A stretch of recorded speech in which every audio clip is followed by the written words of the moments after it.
pelajaran ekonomi untuk kelas 11 IS. Nah, pada video kali ini kita akan membahas tentang pertumbuhan dan pembangunan ekonomi. Nah, sekarang kita akan bahas dulu ya tentang pertumbuhan ekonomi. Simak videonya dengan baik ya. Check this out. Poin-poin yang akan kita bahas pada video kali ini yaitu pengertian pertumbuhan ekonomi, teori pertumbuhan ekonomi, indikator pertumbuhan ekonomi, dan cara menghitung pertumbuhan ekonomi. Pertama, kita akan bahas apa itu pertumbuhan ekonomi.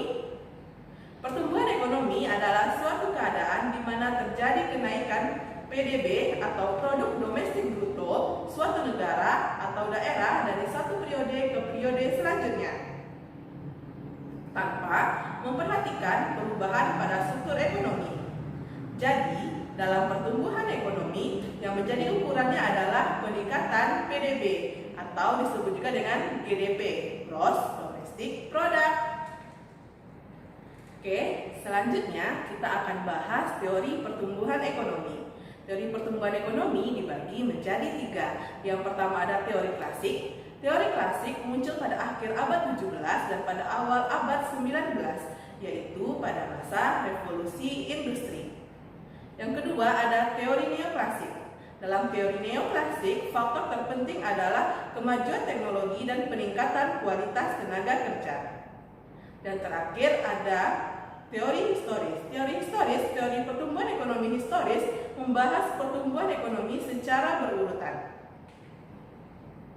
Yang pertama, kita akan bahas teori pertumbuhan ekonomi klasik.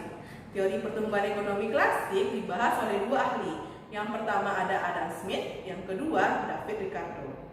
Adam Smith menyatakan bahwa pertumbuhan ekonomi berkaitan dengan unsur pertumbuhan produksi suatu negara dan pertumbuhan penduduk. Dan David Ricardo menyatakan faktor pertumbuhan penduduk yang semakin besar akan menyebabkan jumlah tenaga kerja melimpah. Kelebihan jumlah tenaga kerja menyebabkan tingkat upah menurun. Upah hanya mampu mencukupi taraf hidup minimal masyarakat. Akibatnya, pada waktu tertentu kondisi perekonomian akan berada pada taraf kemandekan. Yang kedua, teori pertumbuhan ekonomi neoklasik. Teori pertumbuhan ekonomi neoklasik dikemukakan oleh 3 ahli.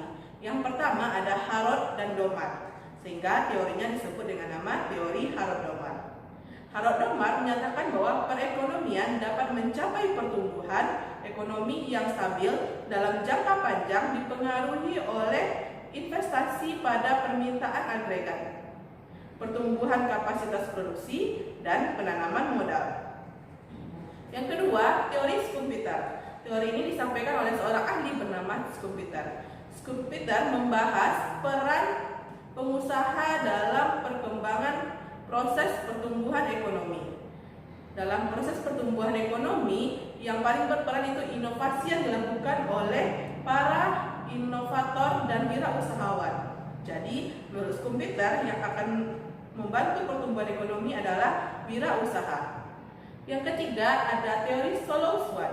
Teori Solow-Swan disampaikan oleh ahli yang bernama Solow dan Swan. Pertumbuhan ekonomi adalah rangkaian kegiatan yang bersumber pada manusia, akumulasi modal, teknologi modern, dan hasil atau output atau barang dan jasa yang dihasilkan dalam kegiatan ekonomi tersebut. Selanjutnya kita akan membahas teori ekonomi historis. Teori ekonomi historis ini disampaikan oleh 5 ahli. Yang pertama ada teori Frederick List. Teori ini disampaikan oleh seorang ahli yang bernama Frederick List. Frederick List menyatakan bahwa ada 5 tahap pertumbuhan ekonomi yang didasarkan pada cara produksi suatu masyarakat. Yang kedua ada teori Wewe-Rostow. Wewe-Rostow mengemukakan tahap pertumbuhan ekonomi berdasarkan sejarah. Yang ketiga ada teori Karl Bucher. Karl Bucher menyatakan bahwa tahap perekonomian disusun berdasarkan jarak antara produsen dan konsumen oleh alat pemenuhan kebutuhan. Yang keempat ada teori Bruno Heidelberg.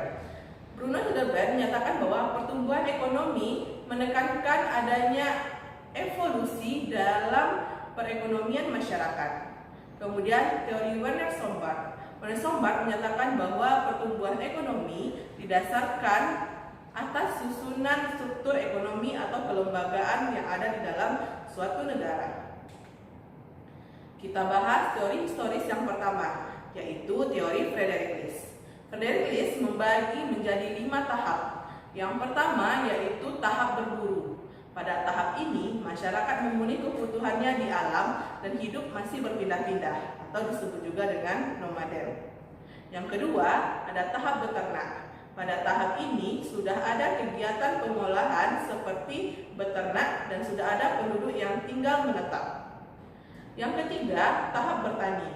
Pada tahap ini, masyarakat mulai menetap pada suatu daerah dan melakukan kegiatan untuk memenuhi kebutuhan hidup dengan bertani. Yang keempat, tahap kombinasi bertani dan kerajinan. Pada tahap ini, masyarakat melakukan kegiatan bertani dan juga membuat kerajinan maupun perdagangan dalam bentuk sederhana. Yang kelima, tahap kombinasi bertani, kerajinan, dan perdagangan. Pada tahap ini, industri dan perdagangan sudah mulai maju. Teori historis yang kedua yaitu teori W.W. Rostow. Rostow membagi tahap pertumbuhan ekonomi juga menjadi 5. Pertama, perekonomian tradisional. Dalam perekonomian tradisional, teknologi yang digunakan sangat sederhana, produksi yang dihasilkan hanya untuk memenuhi kebutuhan hidup sendiri, dan kegiatan produksi dilakukan secara tradisional. Tahap yang kedua, perekonomian transisi. Pada tahap ini sudah muncul pemikiran mengenai pembangunan ekonomi. Terjadinya perubahan nilai dan struktur kelembagaan, dan perekonomian mulai menciptakan kerangka ekonomi yang lebih kokoh. Tahap ketiga, perekonomian lepas landas. Ciri perekonomian yang telah sampai pada tahap ini adalah kegiatan ekonomi berlangsung terus-menerus, nilai investasi bersifat produktif, terjadinya kondisi yang dapat membuat semua lembaga dapat berfungsi sesuai harapan, dan terciptanya kestabilan di bidang politik dan sosial. Tahap keempat, perekonomian menuju kedewasaan. Pada tahap ini, tenaga kerja sudah profesional, beralih ke sektor industri dan jasa, dan timbulnya kesadaran di dalam masyarakat untuk memelihara dan melestarikan lingkungan. Dan tahap yang kelima, perekonomian konsumsi tinggi. Pada tahap ini, sektor industri telah berjalan dengan baik.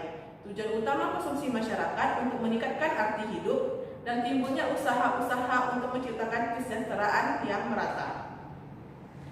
Teori historis yang ketiga yaitu teori Karl Bucher. Karl Bucher membagi tahap kemajuan perekonomian terdiri atas 3. Tahap pertama, perekonomian rumah tangga. Hasil produksi langsung digunakan oleh konsumen, atau produksi hanya diproduksi untuk dirinya sendiri. Yang tahap kedua, perekonomian kota. Pada tahap ini, rumah tangga makin berkembang dan menjalin hubungan dengan rumah tangga lain. Di hasil produksi semakin banyak. Dan tahap ketiga, perekonomian nasional. Pada tahap perekonomian ini sudah melingkupi negara dan dunia internasional. Selanjutnya, teori Bruno Hildebrand. Menurut pendapatnya, perkembangan ekonomi dibagi menjadi 3 tahap, yaitu perekonomian barter. Tahap ini ditandai dengan pertukaran barang dengan barang. Yang kedua, perekonomian uang. Pada tahap ini, uang sudah digunakan sebagai alat tukar.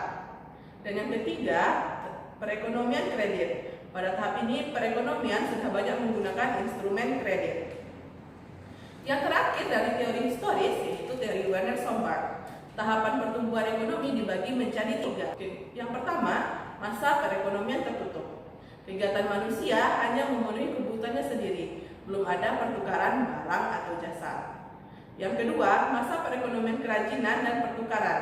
Pada masa ini, kebutuhan masyarakat meningkat, pembagian kerja sudah sesuai dengan keahlian, dan mulai terjadi pertukaran barang dan jasa.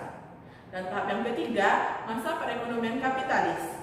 Pada masa ini, perusahaan mengumpulkan berbagai keahlian dari masyarakat dan produksi bermotif untuk memperoleh keuntungan. Nah, selanjutnya kita akan bahas poin ketiga, yaitu indikator pertumbuhan ekonomi. Pertumbuhan ekonomi menunjukkan kapasitas produksi suatu negara dalam jangka waktu tertentu. Keberhasilan pertumbuhan ekonomi diukur melalui indikator berikut. Yang pertama, pendapatan nasional meningkat. Pendapatan nasional menunjukkan keseluruhan barang atau jasa yang dihasilkan suatu negara. Meningkatnya pendapatan nasional menunjukkan adanya pertumbuhan ekonomi. Yang kedua, pertumbuhan ekonomi dinilai dari pendapatan per kapita jangka panjang. Pertumbuhan ekonomi meningkat saat pendapatan per kapita terus bertambah dari tahun ke tahun. Indikator yang ketiga, kesejahteraan penduduk meningkat. Pertumbuhan ekonomi dikatakan berhasil jika tingkat kesejahteraan penduduk meningkat dari tahun ke tahun. Oke, selanjutnya yang terakhir kita akan bahas cara mengukur pertumbuhan ekonomi. Dasar perhitungan laju pertumbuhan ekonomi adalah PDB atau Produk Domestik Bruto. PDB digunakan untuk menghitung laju pertumbuhan ekonomi suatu negara karena PDB menunjukkan nilai total barang dan jasa yang dihasilkan oleh suatu negara dalam satu tahun. Berikut rumus menghitung laju pertumbuhan ekonomi, yaitu pertumbuhan ekonomi sama dengan PDB tahun T dikurang PDB T dikurang 1 per PDB T dikurang 1 kali 100%. Jadi PDB T itu adalah PDB tahun yang dihitung, sedangkan PDB T kurang 1 merupakan PDB satu periode sebelumnya atau tahun sebelumnya. Dan ini contoh soal menghitung laju pertumbuhan ekonomi. Diketahui pada tahun 2016 PDB Indonesia sebesar 2.311,2 triliun. Nilai PDB Indonesia pada tahun 2015 sebesar 2.206,8 triliun. Berdasarkan data tersebut, hitunglah laju pertumbuhan ekonomi Indonesia tahun 2016. Jadi untuk menghitung laju pertumbuhan ekonomi, kita masukkan dulu PDB tahun 2016 dikurang dengan PDB tahun 2015. Berarti 2.311,2 dikurang 2.206,8 dibagi dengan 2.206,8 dikali 100%. Maka diperoleh 104,4 dibagi 2.206,8 dikali 100%. Sehingga laju pertumbuhan ekonomi di tahun 2016 sebesar 4,73%. Nah, sekian materi kita pada video kali ini. Teacher yakin Anda semua dapat memahami materi pada video ini. Terima kasih dan sampai jumpa pada video selanjutnya. Semangat belajar dan salam hebat. Jangan lupa di like, share, subscribe, dan hidupkan loncengnya ya.